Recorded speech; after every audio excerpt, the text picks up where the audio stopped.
Dami ko pang muta. Ayan, di pa ako nakapag hilamos. Di pa ako nakapaghilamos, no? Ayan. Ayun guys, may bago pala ang ay bago akong nakita sa ni Mamita, bagong future. Hindi ko alam kung available na to sa lahat ng mga sa lahat ng cellphone. Kasi dito sa kabila kong cellphone, meron na siya.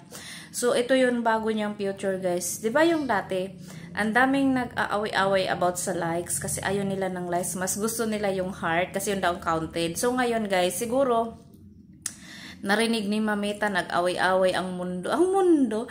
Nag-away-away sila na ganun. Ayaw nila ng likes. Ang daming nasasad kasi gusto likes lang daw. Binibigay sa nila. So, ayaw nila ng likes. Gusto nila yung talaga. Heart. Ayan. Ito na yan. Ginawa na ng paraan ni Mamita yung natin. Yung mga inaayawan nila. Ginawa na siyang flower. Hindi ko alam kung available na siya sa tanan nga na cellphone. Kasi dito sa kabila kong cellphone, wala pa siya dito. Ano lang siya, likes pa lang. Pero sa isa kong cellphone, dito sa ginagamit ko na na profile ko, sa main profile ko, flower na siya guys. Tingnan nyo na lang sa inyo, kasi sa akin flower na.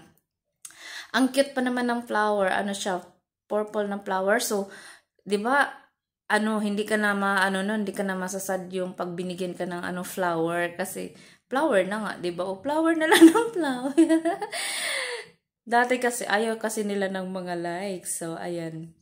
Binago na ni Mamita, ginawa niya na ng paraan. So ayan, tingnan niyo na lang sa mga diyan sa comment section. Pag nag-comment kayo sa mga wall, makita niyo diyan kung flower na yung nakalagay. Hindi ko lang din kung sa lahat ba talagang meron na agad o sa iba lang din na cellphone. Kasi sa akin, yun na, kahapon pa, wala pa yun eh. Ngayon lang talaga pag tingin ko ng cellphone ko, iba na pala siya, flower na.